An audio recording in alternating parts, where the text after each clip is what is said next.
We've heard a lot this week about the importance of peaceful political discourse. Tonight, students at Colorado State University in Fort Collins have the chance to put that into action. Hundreds of people have gathered for a vigil for the conservative activist Charlie Kirk in Fort Collins. Other students will gather nearby at a counter event dedicated to free speech.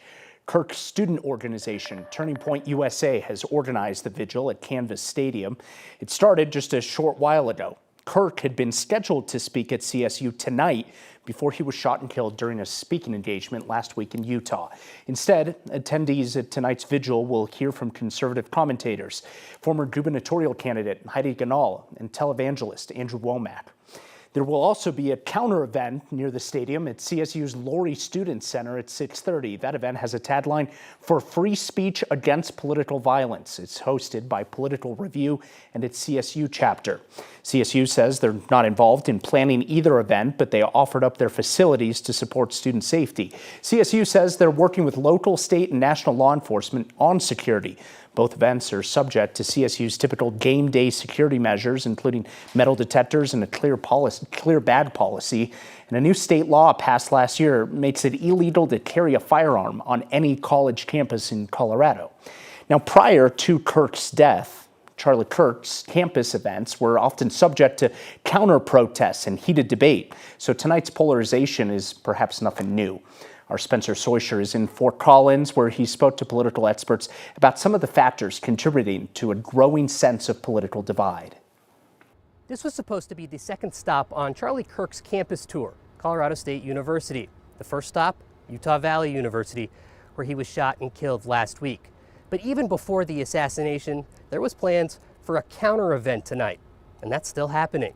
So how do we get to this point with such a split?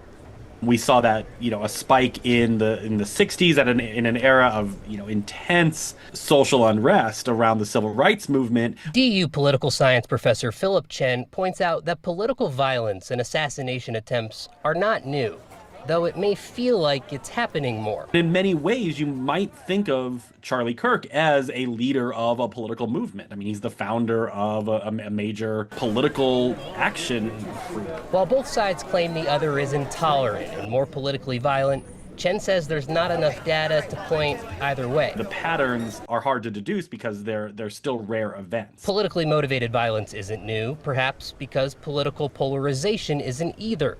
But that has certainly grown. Our brains are wired to see all the reasons why we're right and they're wrong, and the other side does the opposite, so we seem so different. Martine Carcassonne is a professor at CSU and the founder and director of the Center for Public Deliberation. He says we aren't as polarized as we think we are, and that polarization issues today are caused by what he calls the outrage industrial complex. It's a combination of political systems, the media incentives, and tech platforms. He says a two-party system, like we see more so in national politics, really triggers the divide when complex issues are made to seem simple, and outrage on tech platforms pays. The political conversations are kind of dominated by loudest voices on both sides, which make it really hard for us to have the conversations we need to have. Neither of these events at CSU are run by the university, though there is enhanced security measures around here. For Next, I'm Spencer Soischer.